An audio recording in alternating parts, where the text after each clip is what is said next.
화요일입니다. 오늘도 예배 잘 오셨습니다. 우리 같이 기도하고 새벽에 만나는 하나님 시작합니다. 아버지 하나님 감사합니다. 하나님 이 아침 하나님이 우리에게 또 선물 주셨습니다. 하루를 맞이하는데 어떤 때에는 무거운 마음으로 일어나고 어떨 때에는 오늘 하루 마주해야 되는 현실이 버겁다고 느낄 때도 있습니다. 그러나 성령님이 우리 안에 계시고 성령이 나를 인도하실 때 하나님의 기쁨이 내 안에 충만할 때에는 기다려지는 하루, 그리고 오늘의 시작과 마무리를 하나님과 동행하는 하루, 그 마음 속에서 기쁨으로 시작할 줄로 믿습니다. 말씀은 우리를 지치지 않게 합니다. 다시 일어설 힘을 줍니다. 그리고 나아가야 될 방향을 알려줍니다. 말씀을 얻고 오늘 하루 하나님 안에서 넉넉히 승리한 하루 살게 하여 주옵소서. 예수님의 이름으로 기도합니다. 아멘. 오늘 우리에게 주시는 말씀은 오바댜 1장입니다. 오바댜 1장 15절에서 21절까지의 말씀입니다. 오바댜 1장 15절에서 21절입니다. 오바댜 1장입니다. 우리 15절부터 같이 읽습니다. 여호와께서 만국을 벌할 날이 가까웠나니 내가 행한 대로 너도 받을 것인즉 내가 행한 것이 내 머리로 돌아갈 것이라. 너희가 내 성산에서 마신 것 같이 만국인이 항상 마시리니 곧 마시고 삼켜서 본래 없던 것 같이 되리라. 오직 시온산에서 피할 자가 있으리니 그 산이 거룩할 것이요 야곱 족속은 자기 기업을 누릴 것이며 야곱 족속은 불이 될 것이며 요셉 족속은 불꽃이 될 것이요 에서 족속은 지푸라기가 될 것이라. 그들이 그들 위에 붙어서 그들을 불사를 것인즉 에서 족속에 남은 자가 없으리니 여호와께서 말씀하셨습니다. 그들이 네겝과 에서의 산과 평지와 블레셋을 얻을 것이요 또 그들이 에브라임의 들과 사마리아의 들을 얻을 것이며 베냐민은 길르앗을 얻을 것이며 사로잡혔던 이스라엘의 많은 자손은 가나안 사람에게 속한 이 땅을 사르밧까지 얻을 것이며 예루살렘에서 사로잡혔던 자들 곧 스바랏에 있는 자들은 네겝의 성읍들을 얻을 것이니라. 구원받은 자들이 시온에서 올라와서 에서의 산을 심판하리니 나라가 여호와께 속하리라. 아멘. 하나님은 교만을 싫어합니다. 교만은 어떨 때는 하나님 없이도 살 수 있다는 것이고 또 어떨 때는 하나님 능력 아니어도 내가 충분히 문제 없다고 생각하는 것. 여러 종류의 교만이 있고 더 심한 경우에는 하나님이 없다고 생각하고 말하고 행동하고 살아가는 것입니다. 하나님은 이 교만한 모습을 그냥 인정하지 않으시죠. 왜냐?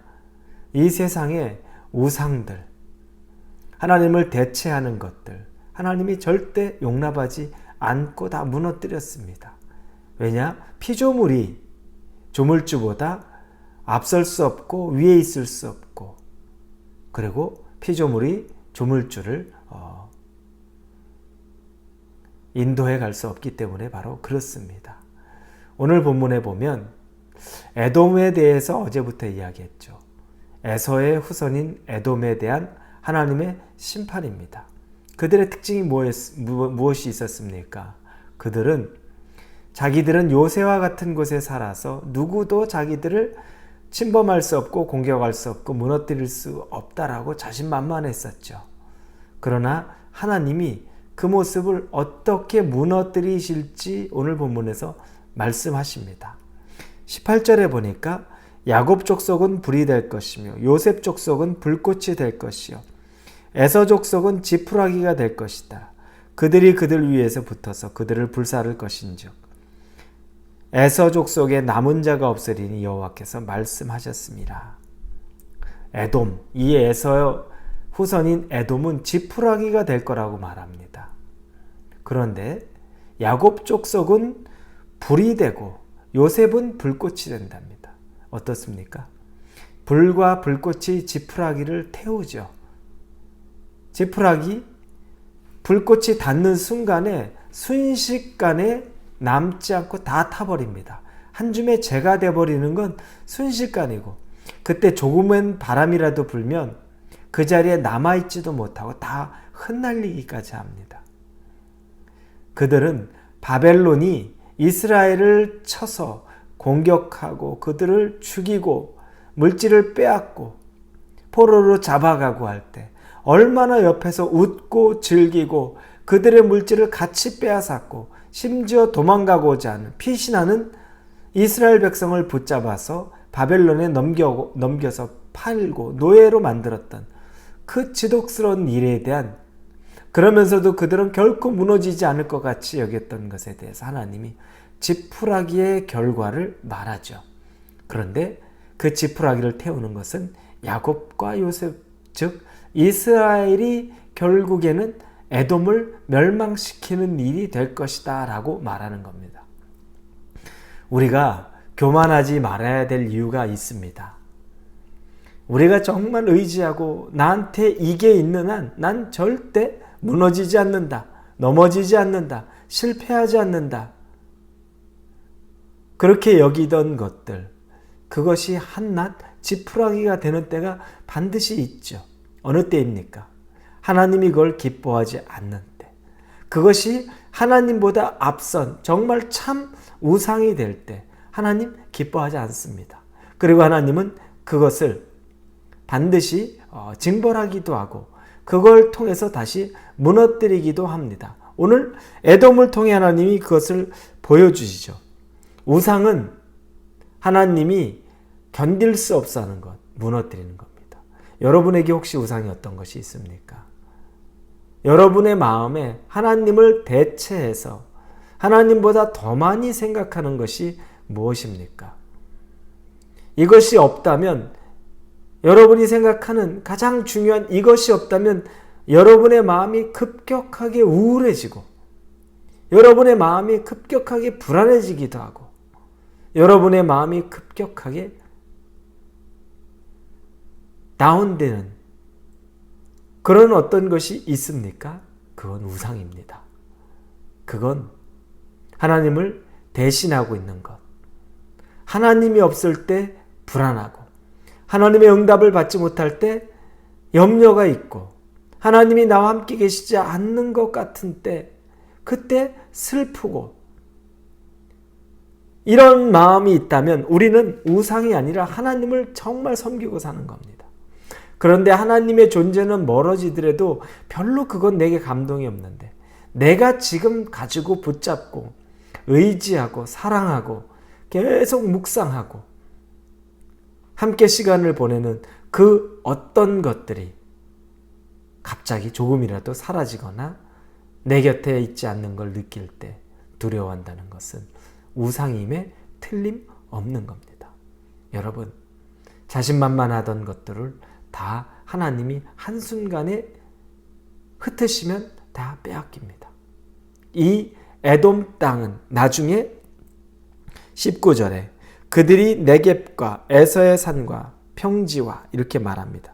즉 19절을 우리말 성경으로 보면 네겝 사람들이 에서의 산을 차지할 것이다 이렇게 나옵니다. 네겝 사람들이 에서의 산을 차지할 것이다. 그런데 그 네겝 땅, 이 네겝 땅은 또 어떻게 되겠습니까? 20절 뒷부분에 보니까 예루살렘에서 사로잡혔던 자들 곧 스바랏에 있는 자들은 네겝의 성음을 얻을 것이다. 이게 20절에 우리말 성경에 보면 스바랏에 있는 예루살렘 출신의 포로들은 네겝의 성읍들을 갖게 될 것이다. 결국에 그들이 가졌던 땅들 그대로 다 빼앗기게 됩니다. 그러면서 하나님이 맨 마지막에 21절에 구원받은 자들이 시온산에 올라와서 에서의 산을 심판하리니 나라가 여호와께 속하리라. 구원받은 자들, 구원은 반드시 임하게 되는데 다시 그들은 바벨론의 포로에서 자유자가 돼서 그 땅으로 돌아오게 되는데 그들이 심판하는 것이 바로 에서입니다. 어떻게 그것이 가능하냐? 왜냐하면 그 나라가 여호와께 속하여 있기 때문이라는 겁니다. 우리가 하나님에게 속해 있으면, 내가 하나님에게 속한 자면 여러분 지금 잠시 어려움이 있다고 하거나 여러분 잠시 지금 포로와 같이 얽매여져 있다고 해도 두려울 것이 없습니다. 하나님이 우리를 풀어주시는 날에 우리는 다시 하나님의 힘과 능력으로 내 묶여있던 것들을 풀어낼 것이고 하나님이 함께 하시기 때문에 그곳에서 자유하게 될 것입니다. 지금의 상황이 여러분 전부라고 교만한 마음 갖지 마십시오. 반대로 지금의 상황이 전부라고 우울한 마음도 갖지 마십시오. 언제든지 하나님이 우리와 함께 하시면 우리의 상황은 바뀝니다. 그러면 어디에 관심을 갖는 겁니까? 오직 하나님에게만 관심 갖는 겁니다. 그분의 주권을 인정하고 우리의 내면의 우상들은 모두 깨어버려서 그것들을 모두 내어버리고 오직 하나님만을 나의 참 신으로, 하나님으로, 주권자로 여기실 수 있는 저와 여러분이 되기를 예수님의 이름으로 축원합니다. 기도합니다. 하나님만이 나의 아버지입니다. 나의 신입니다. 나는 다른 우상을 같이 섬기지 않습니다. 마음에 두고 있던 그 우상들을 깨어버립니다. 하나님만 나의 주인이 되어 주심을 감사합니다. 예수님의 이름으로 기도합니다. 아멘.